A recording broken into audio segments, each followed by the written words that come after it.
তুমি খুবাৰে জতা খুলি বিনা বসে সৰ্প তোমাৰ গলৰ মণি তোমাৰ মুখৰ বাণী হৰমগ্ন হয়া পূজাৰ বাবে ভাঙাৰে তোলা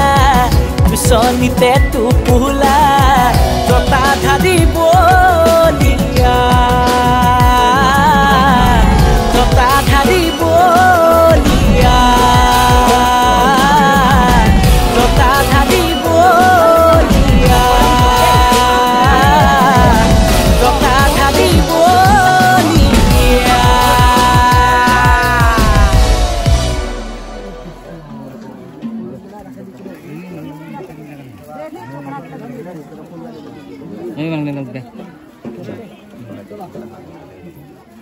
এৰকম